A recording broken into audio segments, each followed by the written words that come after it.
Alright guys, it is the morning after the Utah-San Diego State football game.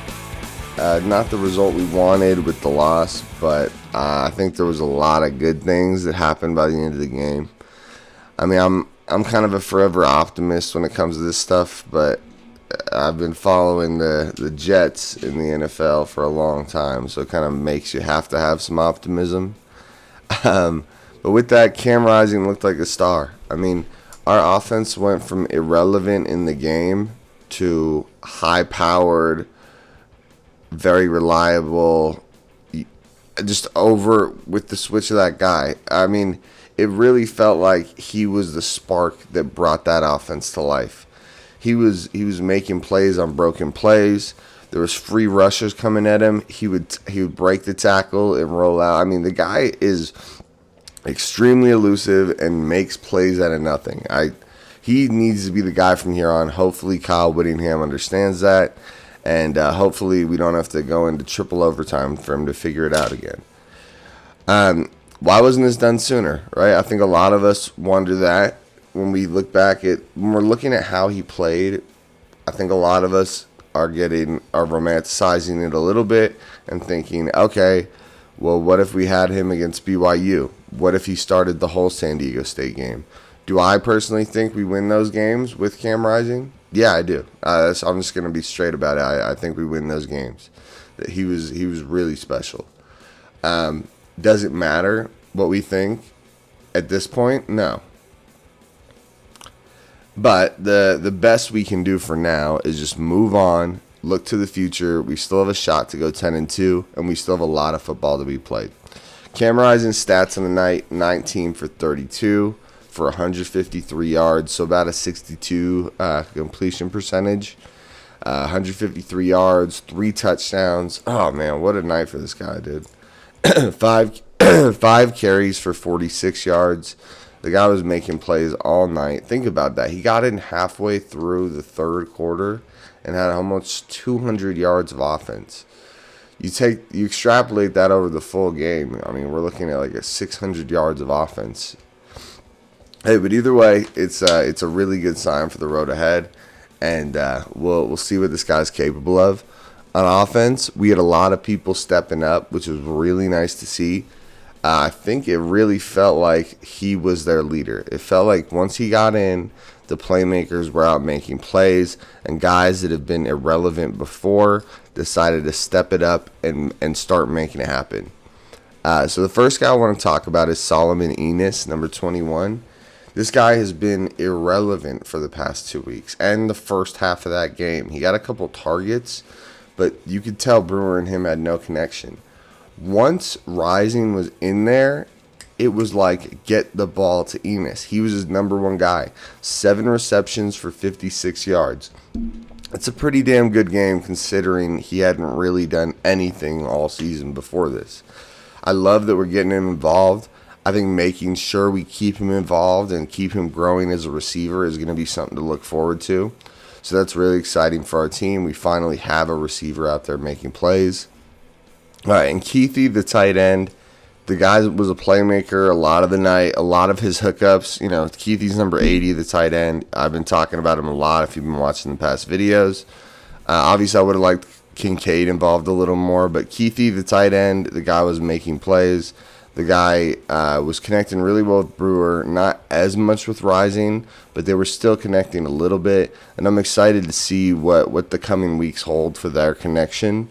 I could see if we can game plan Keithy in to be hooking up with Rising. It'll happen more often. We just need to be actively trying to get it done.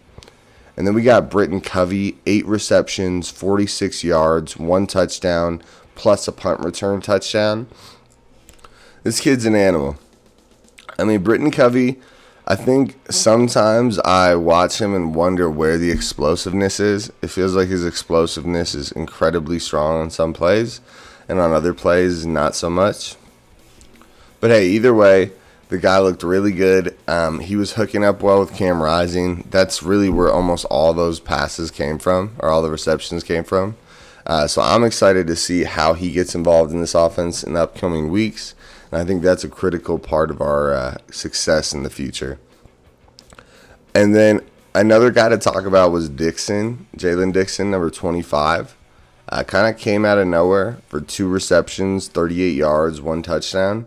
He was the guy that caught that the overtime touchdown where Rising just dropped back, bombed it up the sideline for the huge play in overtime. I mean, that was a really nice play, and I'm excited to see him get involved more. He seems really explosive, really fast. It gives Rising a guy to shoot at downfield. He likes taking shots, man. I don't think Brewer took any downfield shots that were of the same effectiveness as Rising. It felt like Rising really can take shots downfield. It's not just like hoping to get a pass interference. It's hoping to make a play. That was really exciting, and I'm really hoping this offense can really start to spread the field more, start to take more shots. The offensive line looked a lot better with Rising when it came to the pass game. It felt like they stepped it up a lot and understood that their leader was out there. Also, Cam Rising made up for a lot of the deficiencies of the offensive line with his feet and his ability to get out of the pocket. But then we spread the ball really well, like I mentioned earlier. But when it came to the run game, basically all night, let me preface by saying that, this was a really good defensive line. I talked about it in the breakdown before the game. But this offensive line could not run block at all. It was embarrassing out there how bad the run blocking was. Like when we were in the red zone situations, like within the 10-yard line, I think a lot of us were sitting there and just thinking we don't have the option of running the ball. It was so bad. There's no way you could rely on a 1 or 2 yard gain by running the ball. We had no push up front. They were ripping through our O line every play. It was embarrassing. That needs to get figured out. Hopefully, they're addressing this in practice this week. I don't know what else to say about this offensive line. Do I believe I could snap my fingers and they're all of a sudden a good offensive line? Well, no, right? But do I believe that with some coaching and some hard work and some effort and game planning and scheming and really putting in the time by not just the whole offensive line, Cam Rising, Andy Ludwig, the offensive coordinator, do I believe that with all those guys putting in the right effort, they could be serviceable? Yeah, I do think that. I do think they could be serviceable. That's going to be on coaching. I mean, I even with Cam Rising being an explosive and incredible player, he's not going to last too long if he's getting hit every play. So that needs to get figured out. All right, and now let's talk about the defense. Sewell and Lloyd, big-time playmakers, just like every week. 7 solo tackles. I think each of them had 6 assists. So those guys definitely stepped up and did what they needed to do. One thing I've noticed for the past 2 weeks against BYU and against San Diego State, they get really tired. So obviously we put a lot of pressure on them with how terrible this offense was moving the ball prior to Rising. So I think that'll help. But I'm sure you guys noticed it too. By the end of the games, that D-line on Utah looks real tired. And that, I'm not sure, maybe that's a conditioning issue. Maybe it'll figure itself out once our offense has a little more momentum.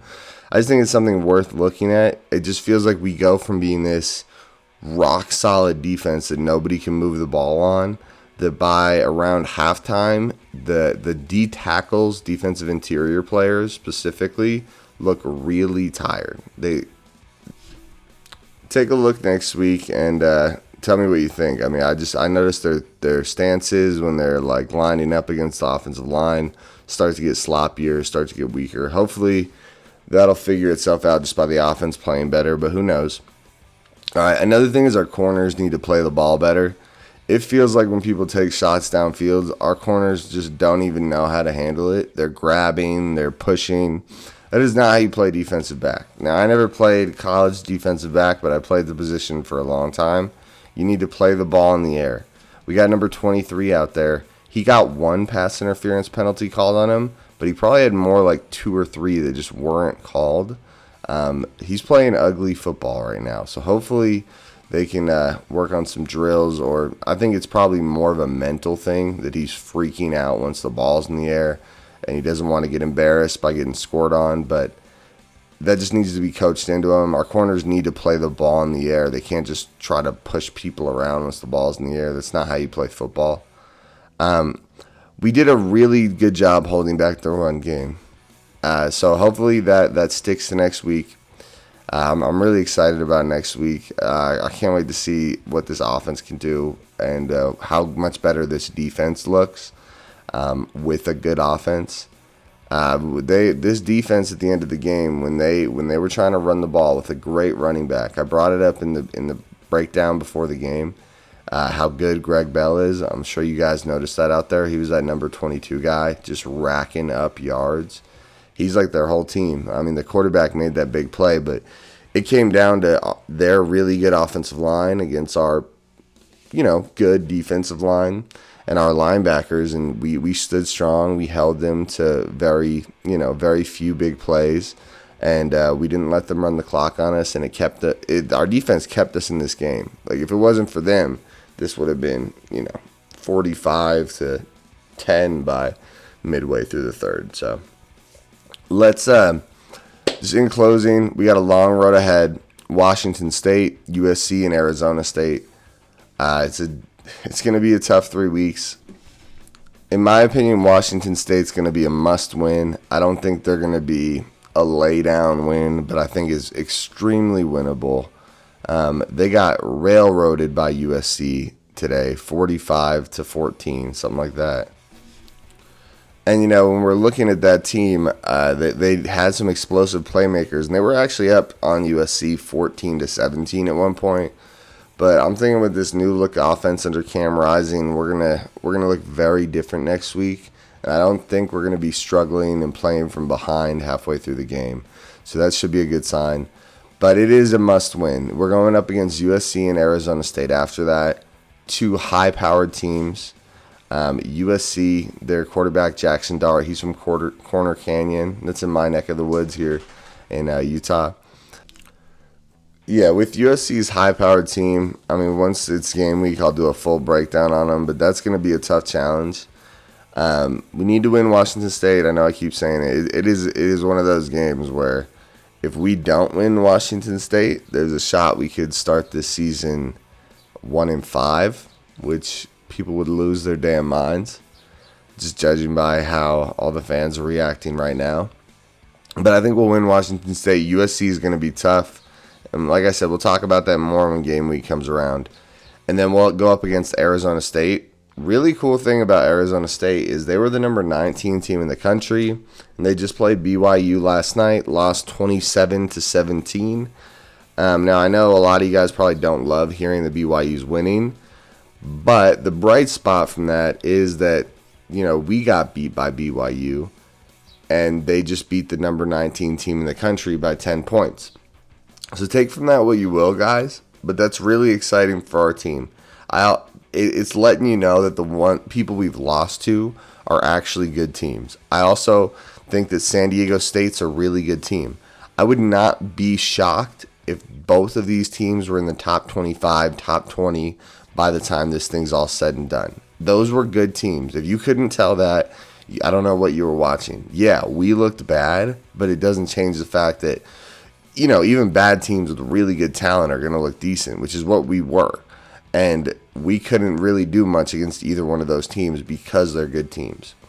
So understand we played two really good squads so far.